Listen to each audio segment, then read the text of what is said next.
आदरणीय दर्शकवृन्द नमस्कार।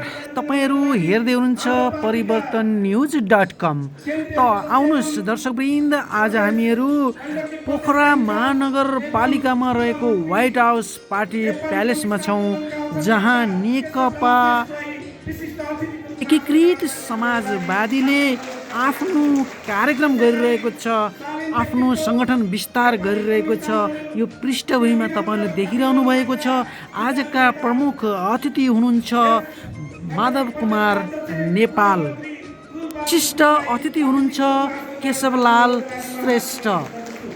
यस कार्यक्रमको आयोजक कास्की जिल्ला भएको नाताले पनि आदरणीय दर्शकवृन्द, कास्की जिल्लाका नेकपा समाजवादीका अध्यक्ष धनराज आचार्यको अध्यक्षतामा बसेको यो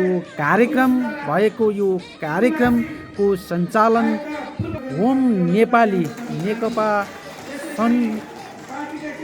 समाजवादी कास्कीका जिल्ला सचिव होम नेपालीले कार्यक्रम सञ्चालन गर्नुभएको यो कार्यक्रम हामीहरूले पृष्ठभूमिमा देखिरहेका छौँ।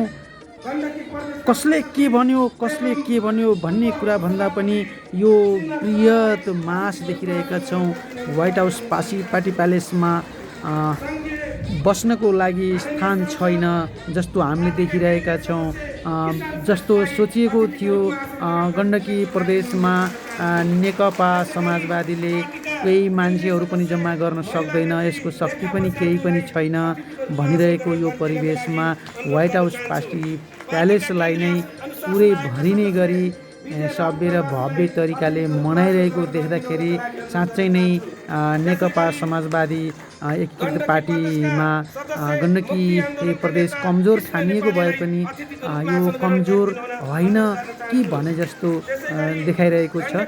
हामी यो पृष्ठमा देख्न सक्छौँ आदरणीय दर्शकवृन्द। त आउनुहोस् अरू कुराहरू सबै यो भिजुअलबाट, भिडियोहरूबाट नै देख्छौँ कार्यक्रम कसरी सञ्चालन भइरहेको छ। अन्ततः हामीहरू माधव कुमार नेपालको भनाइलाई नै यहाँ राख्ने, महत्त्वपूर्ण तरिकाले राख्ने जमर्को गर्नेछौँ। आदरणीय दर्शकवृन्द, अहिलेलाई तपाईँहरू यो पृष्ठभूमिमा भएको भिडियोहरू हेर्दै रहनुहोस्। हामी अन्तमा भेट हुने नै छौँ। अहिलेलाई म ओझेल पर्छु, तपाईँहरू भिजुअल हेर्दै गर्नुहोस् है त। त्यसो त अब कार्यक्रमको सुरुवाती अन्तर्राष्ट्रिय कम्युनिस्ट गीत गायनबाट सुरु गरेको हामी देख्न सक्छौँ।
वेबसाइटको पनि उद्घाटन गरिदिनु हुन, क्लिक गरेर तल कम्प्युटरमा क्लिक गरेर वेबसाइट पनि उद्घाटन गरिदिनु हुन हामी अनुरोध गर्छौँ। तपाईँलाई उद्घाटन भइसकेको छ। म अध्यक्षज्यूलाई हार्दिक धन्यवाद ज्ञापन गर्न चाहन्छु। यस पछाडि नेकपा एकीकृत समाजवादी खोलेर माधव कुमार नेपालले ठुलो जोखिम बोल्नु भएको छ। हामी आज चुनौती दिन चाहन्छौँ। हामीले थोरै मात्रै प्रयत्न गर्दाखेरि आज यो हलमा सिटको व्यवस्थापन गर्न सकेका छैनौँ। धेरै साथीहरूलाई बस्ने व्यवस्थापन गर्न सकेका छैनौँ। कुनै बेला हाम्रो पार्टीका अध्यक्ष केपी ओली कमरेड अहिले गाली पुराण सुनाउँदै हुनुहुन्छ। हिजोको सहयोगता जसले नेकपा एमाले स्थापना गर्यो, जसले वामपन्थी आन्दोलन यो ठाउँमा ल्याइ पुर्यायो, जसले मुलुकको 66% जन्म वामपन्थीको पक्षमा पार्यो, तिनै मान्छेहरूलाई भर्त्सना गरेर, तिनै मान्छेहरूको खेदो खनेर एउटा कलाकार जसरी, एउटा हास्य अभिनेता जसरी उहाँले जुन खालको प्रदर्शन गर्दै हुनुहुन्छ, उहाँले कम्युनिस्ट पार्टीलाई, कम्युनिस्ट आन्दोलनलाई विसर्जनको दिशातर्फ उन्मुख गराउँदै हुनुहुन्छ। र मान्छेहरूलाई भ्रम लाग्छ कहिले कहिले यो सारा चाहिँ नेकपा एमाले, यो सारा नेपालको वामपन्थी जनमत केपी शर्मा ओलीको चाहिँ बाट प्राप्त भएको सडकमा बाका नारा लाग्छन्, आई लभ यूका नारा लाग्छन्, मार्क्सवाद लेनिनवादहरू पुग्छन्। तर म यहाँलाई स्मरण गराउन चाहन्छु 2071 सालमा पार्टीको 9औं अधिवेशन महाधिवेशन पछाडि मात्रै उहाँ पार्टीको अध्यक्ष हुनुभएको थियो। तर यो पार्टीको जब हिजो झापा आन्दोलनदेखि, झापा विद्रोहदेखि कोअर्डिनेसन केन्द्र बन्दासम्म माधव नेपालबाट हिजो विद्रोह गरेर बनाएको पार्टी हो। त्यसैले हामी नेकपा एमालेका कमरेडहरूलाई भन्न चाहन्छौँ, कसैले चोइटिएको भन्नुहोला, कसैले छुट्टिएको भन्नुहोला। अबको स्थानीय निर्वाचनको बेला, अब सङ्घको निर्वाचनको बेला, प्रदेशको निर्वाचनको बेला नेकपा एकीकृत समाजवादीको शक्ति यो कास्की जिल्लामा कति छ भन्ने कुरा हामी प्रमाणित गरेर देखाउँछौँ। आज हामी पार्टी सङ्गठित सदस्य वितरण गर्दैछौँ। आज हामी हरेक कुरालाई व्यवस्थित रूपमा अगाडि बढाउन चाहन्छौँ। त्यसैले कमरेडहरू नेकपा एकीकृत समाजवादीको चिन्तन लिनुहोस्, नेकपा एमाले बनाउनतिरको लागि लाग्नु।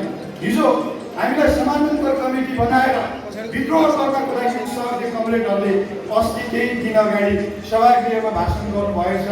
माधव नेपालहरूलाई आउनुभयो भने माफी दिन चाहन्छु, हामी माफी दिन्छौँ। आफ्नो पद बचाउन नसक्ने, ज्येष्ठ 2 गते पुगेर इन्चार्ज पद फर्काउन नसक्ने, पार्टीको जिल्ला अध्यक्ष सचिव फर्काउन नसक्नेहरूले माधव नेपालको व्यवस्थापन गर्छु भनेर आह्वान नपिर्दा हुन्छ। तपाईँहरू आफ्नो व्यवस्थापन गर्नु। हामी विद्रोहका साथ अगाडि पुगेका छौँ। तपाईँ कमरेडहरूलाई कसैलाई कन्फ्युज हुन सक्छ, कहिले कहिले हामी सक्दैनौँ कि भन्ने लाग्न सक्छ। त्यो भएको कारणले हामीले उच्च मनोबलका साथ, उच्च उत्साहका साथ अगाडि बढ्नु जरुरी छ। यो कुनै बेला यो गण्डकी प्रदेश केपी ओली गुटको सबैभन्दा उत्तम स्थल हो भनेर भन्ने गर्थ्यौँ। आज यो हलभित्र हामी एक मान्छे देखिराखेका छौँ। हामी स्थानीय निर्वाचनमा हामीले कहिल्यै धोकाबाजी गरेनौँ, हामीले कसैले धोका दिएनौँ। प्रदेशको निर्वाचनमा हामी इमान्दार साथ लाग्यौँ र हामी जिताउनपट्टि लाग्यौँ। एउटा सिट माधव नेपालको पक्षमा लाग्दाखेरि, कम्युनिस्ट आन्दोलनको पक्षमा लाग्दाखेरि, विधान र विधान चाहिँ नीतिको पक्षमा लाग्दाखेरि पनि हामीमाथि हजारौँ प्रहार भयो। तर हामी एमालेको पक्षमा 37 साल झैँ उभिएका थियौँ। अब त अन्तिमको यो संविधान दिवसको सन्दर्भमा कार्यक्रम गरिराख्दाखेरि आफैले दिएको हजारौँ लाखौँ मतहरूलाई, 31 लाखभन्दा बढी मतहरूलाई अपमान गर्ने केपी ओली कमरेडले हिजो विज्ञप्ति जारी गर्नुभएछ, संविधानको कार्यान्वयन गरौँ। कमरेड, तपाईँ कसरी कार्यान्वयन गर्नुहुन्छ? 13 चोटि त सर्वोच्च अदालतले तपाईँको कदमलाई सच्याएको छ। तपाईँले प्रतिगमन गर्नुभएको छ, तपाईँले संविधान बिच्नु भएको छ, तपाईँले यो संविधान बचाउन सक्नुहुन्न। कास्की जिल्लाका कमरेडहरू उठिदिनु होला। कास्की जिल्लाभन्दा बाहिरबाट आउनुभएका कमरेडलाई ताली बजाएर स्वागत गरिदिनु होला। अध्यक्ष कमरेड लगायत सबै कमरेडहरूलाई हार्दिक स्वागत छ। पोखरामा धेरै स्वागत छ। हामीलाई एकता दिनका लागि म्यापीका अध्यक्ष कृष्ण कुमार विश्वकर्मा हुनुहुन्छ, बागलुङका अध्यक्ष लालबहादुर थापा हुनुहुन्छ, पर्वतका अध्यक्ष मोती प्रसाद पौडेल हुनुहुन्छ, स्याङ्जाका अध्यक्ष आरसी भट्टराई हुनुहुन्छ। कमरेडहरू, हाम्रो पार्टीका श्रद्धेय अध्यक्षज्यूले आज हाम्रो जिल्ला कार्यालय र प्रदेश कार्यालयको औपचारिक समुद्घाटन गर्नुभएको छ। हाम्रो कृष्णलाल श्रेष्ठ र प्रमुख अतिथिले मात्रै बोल्नुहुनेछ। त्यस कारणले गर्दा यो कार्यक्रम अत्यन्त सटिक हुन्छ, टाइममा सकिन्छ। अर्को, यदि हामी कुनै कार्यक्रममा ढिलो भयो भने कार्यक्रम सुरु भइसकेको हुनेछ भन्ने कुरा ध्यान दिनुहुनेछ भन्ने कुरा पनि म निवेदन गर्न चाहन्छु। अब ढिलो नगरिकन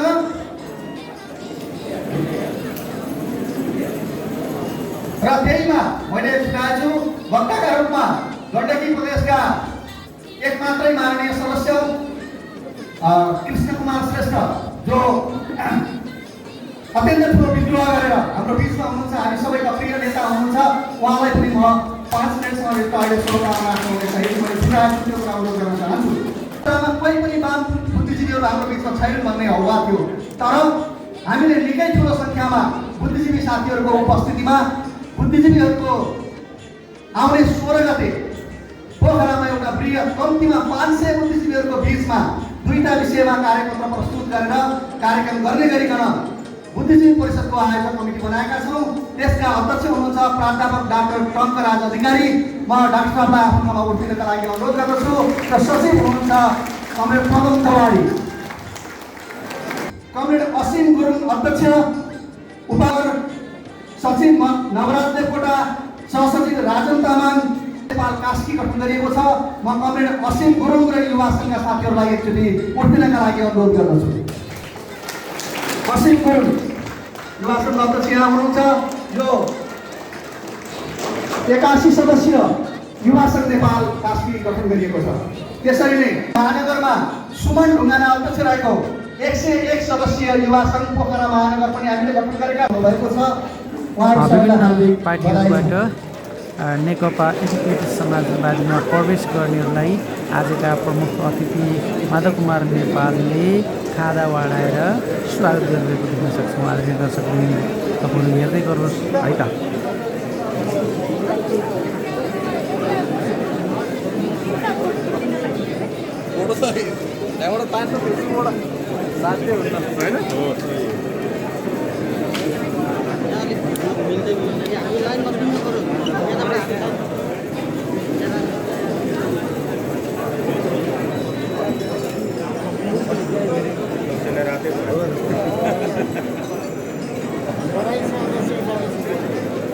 विवेकशील साझा पार्टीले आफ्नो लाइन छोडेको दरबारलाई र नेपालको संविधान र संहितालाई खारेज गर्न खोजेको जस्ता सैद्धान्तिक विषयहरूमा मत विरोध भएपछि उहाँले लामो एउटा वक्तव्य जारी गर्नुभएको थियो।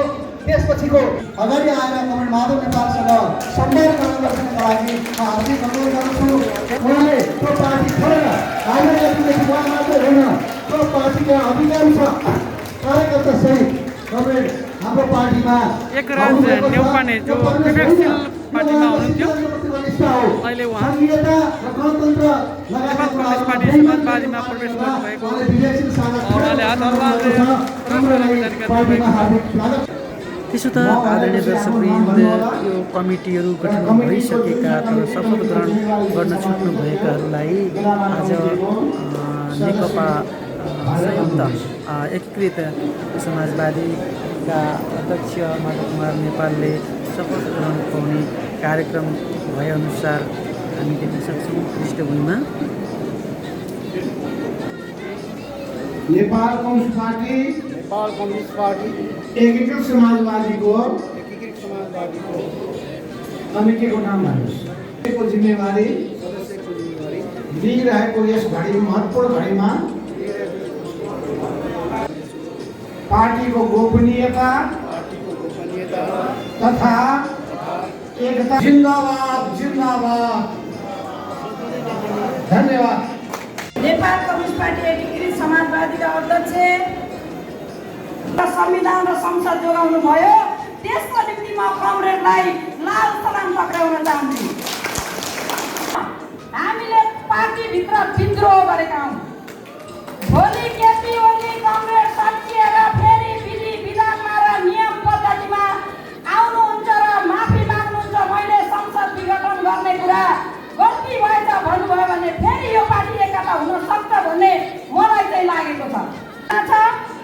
हाम्रो आदरणीय नेता माधव कुमार नेपालले नेतृत्व गरिरहँदा पार्टीको संसदीय निर्वाचनमा पार्टीको औसत हामीले सोचेभन्दा परिणाम थोरै आयो भनेपछि नैतिकताको रूपमा उहाँले राजीनामा दिनुभएको थियो। तर हाम्रो अहिलेको परम्परा, हिजोको परम्परा तोडेर आज केपी ओलीले जसरी आफूलाई होर्डिङ बोर्ड राखेर कार्यकर्तालाई दास बनाएर होर्डिङ बोर्डमा ढोगाउने परम्परा बचाउनु भएको छ। हामी त्यसको गम्भीर विरोध गर्छौँ। हामीले त्यसलाई विरोध गर्छौँ र भण्डारफोड गर्छौँ।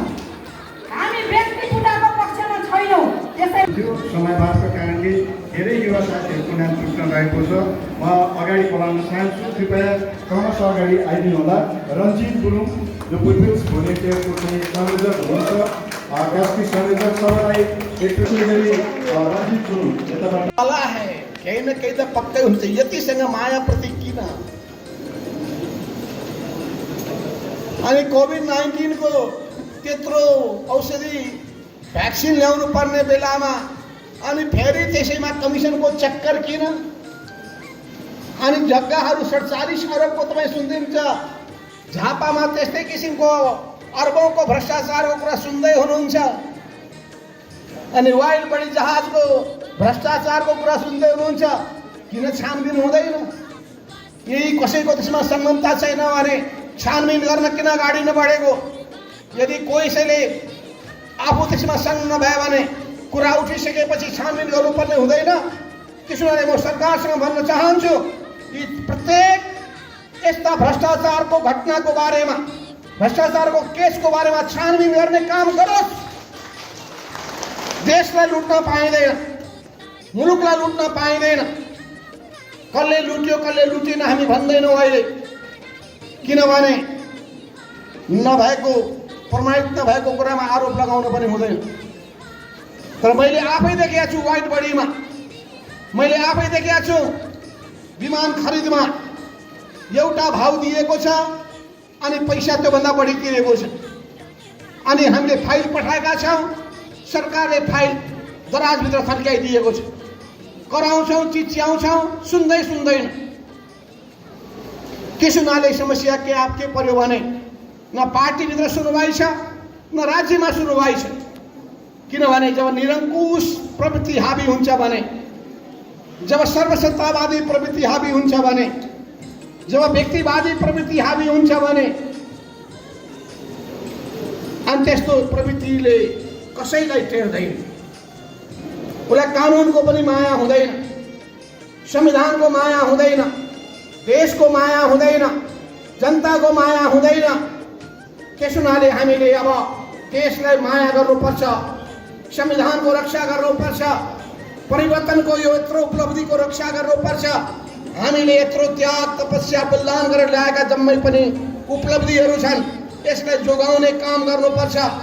र त्यसको लागि 2006 सालमा कम्युनिस्ट पार्टीका संस्थापक नेता महासचिव कर्ण पुष्पलाल अनि लोकप्रिय सरकारको अगुवाई गर्ने कमरेड मनमोहन अधिकारी, जनताको बहुदलीय जनवादको प्रणेता कर्ण मदन भण्डारी जस्ता अनि किसान आन्दोलनका योद्धा कर्ण तुलसीलाल अमात्य जस्ता 101 नेताहरू, कम्युनिस्ट आन्दोलनका योद्धा पनि हाम्रो संविधान निर्माण गर्ने कामको सन्दर्भमा 47 सालमा म सँगसँगै काम गर्नुभएका कमरेड निर्मल लामा और भरतमोहन अधिकारी यस्ता नेताहरू नेपालमा जन्मेका छन्, जसले यो देशलाई अघि बढाउनलाई भूमिका खेलेका छन्। सबैको मेहनत, त्याग, तपस्या, बलिदानबाट यो आन्दोलन यो ठाउँमा आइपुगेको छ। सिङ्गो जनताले कम्युनिस्ट पार्टीलाई मन पराएका छन्, कम्युनिस्ट आन्दोलन अघि बढाएर लान चाहन्छन्। तर यही बीचमा कम्युनिस्ट पार्टीलाई फेरि बदनाम गर्ने, कम्युनिस्ट पार्टीको प्रतिष्ठालाई खतम पार्ने, 2/3 बहुमत आएको सरकारलाई हेर्दै समाप्त पार्ने जुन काम भयो, यसले हामी चिन्तित भयौँ। कतै पश्चिम बङ्गाल जस्तो हाम्रो पार्टीलाई पनि शून्य सिट आउने होइन। पश्चिम बङ्गालमा 27 वर्षसम्म त्यहाँ पार्टीले मुख्यमन्त्री बनाएको थियो, अत्यन्तै 2/3 बहुमत ल्याएको थियो। यसपटकको चुनावमा 1 सिट पनि ल्याउन सकेन। यही अवस्था नेपालमा आउने हो कि भन्ने हामीलाई चिन्ता लाग्यो। पुष्पलालले जब देख्नुभयो कि दोस्रो महाधिवेशनमा केशरजंग रायमाझीले दक्षिणपन्थी बाटो समाते, कम्युनिस्ट पार्टीको धारलाई भुत्ते बनाइदिए, त्यसपछि उहाँले विद्रोहको झण्डा उठाउनु भयो। केशरजंग रायमाझीले पञ्चायतमा कम्युनिस्ट पार्टीलाई लगेर सुम्पिदिए। त्यसका विरुद्धमा पुष्पलाल जाग्नुभयो, अगाडि बढ्नुभयो। विद्रोहको झण्डा बोक्नेहरूले इतिहास अघि बढाएर लिएर गएका छन्। मोहन विक्रमले पनि विद्रोहको झण्डा उठाउनु भयो, मनमोहनजीले उठाउनु भयो र विद्रोहको झण्डा पछि अन्य वामपन्थी दलहरूले पनि उठाए र नेपालमा मेचीदेखि महाकालीसम्म कम्युनिस्ट पार्टीको झण्डा फहराइरहेको छ। त्यही कम्युनिस्ट पार्टीको वास्तविक संवाहक हामी हौँ, असली कम्युनिस्ट हामी हौँ, अरू होइनन्। यो कुरालाई बुझ्नुपर्ने आवश्यकता छ, किनभने अरूले कम्युनिस्ट पार्टीको मर्ममा चोट पुर्याएका छन्, कम्युनिस्ट पार्टीलाई थिल्थिलो बनाइसकेका छन्, कम्युनिस्ट पार्टीलाई बदनाम गर्ने काम गरेका छन्, सरकार चलाउन सकेनन्, सरकारलाई गलत दिशामा लिएर गएका छन्, आफ्नो स्वार्थ साधनको माध्यम बनाएका छन्। त्यसो भएको हुनाले जसरी गोर्बाचोभले रुसमा कम्युनिस्ट पार्टी सिद्ध्याए, समाजवाद सिद्ध्याए, त्यसको नेपाली संस्करण नेपालमा जन्मियो कि भन्ने हामीलाई चिन्ता छ। त्यसो हुनाले कमरेडहरू, अब हिजोको कुरा सम्झेर हुँदैन। त्यहाँ त जम्मै ढोका बन्द भइसक्यो। त्यहाँ त फाँसीको सजाय दिएको हुनाले महाराजाधिराजले आम माफी पनि दिइसके। भोलिपल्ट फेरि सजाय दिए, फेरि मृत्युदण्डको सजाय दिएका छन्। त्यहाँ फर्केर जाने कुरा नसोच्नुहोस्। हामी यो पार्टीलाई अगाडि बढाउने छौँ। अहिले कुनै पार्टीसँग बाहिर प्रचार भए जस्तो हाम्रो माओवादी पार्टीसँग पार्टी एकता हुनेवाला छैन। हामी एक्लै शक्तिको भरमा अगाडि बढ्नेछौँ। हामी आफ्नै शक्तिको आधारमा अहिले 77 जिल्लामा हाम्रो पार्टी कमिटीहरू छन्। अहिले 7 प्रदेशमा हामी बलिया छौँ र सुदूरपश्चिम प्रदेशमा सबै पार्टी भन्दा 1 नम्बर पार्टी नेपाल कम्युनिस्ट पार्टीको समाजवादी बनेको छ। 2 नम्बर प्रदेशमा केपी ओलीको पार्टीलाई पछाडि धकेलेर हामी 1 नम्बर त्यहाँ शक्तिको रूपमा उभिएका छौँ। कर्णाली प्रदेशमा हामीले टक्कर दिएर धुलो छटाइदिएका छौँ। हामी त्यहाँ सशक्त भएर अगाडि बढेका छौँ र 1 र 3 नम्बर प्रदेशमा पनि केपी ओलीका जुन नेतृत्वको सरकार छ त्यो 2, 1 नम्बर र 3 नम्बरमा अब 1 हप्ताभित्र हामी सरकारलाई हटाएर हामी सरकारमा जान लगिरहेका छौँ। त्यसो हुनाले यो पार्टीसँग 9% छ, 5% छ भनेर यो झुटा प्रचार कसैले गर्छन् भने त्यसलाई नपत्याउनुहोस्। सारा जनताको आकर्षणको केन्द्र भएको छ, आशा अपेक्षाको केन्द्र भएको छ। त्यसो हुनाले इमान्दार मान्छेहरू यो यही पार्टीमा गोलबन्द भएका छन्। अब जहाँसम्म लुम्बिनी प्रदेशमा छ, लुम्बिनी प्रदेशमा पनि हामी सरकारमा गइरहेका छौँ। यो गण्डकी प्रदेशमा सबभन्दा हिजो हाम्रा पक्षका साथीहरूलाई जुन भेदभाव गरियो, अन्याय गरियो, टिकटबाट वञ्चित गरियो, माथि उठ्नै दिइएन, पीडित बनाइयो। अनि यहाँ पनि पीडित छन्, देशभरिका पीडित। हामी पीडित एकताबद्ध भएका छौँ।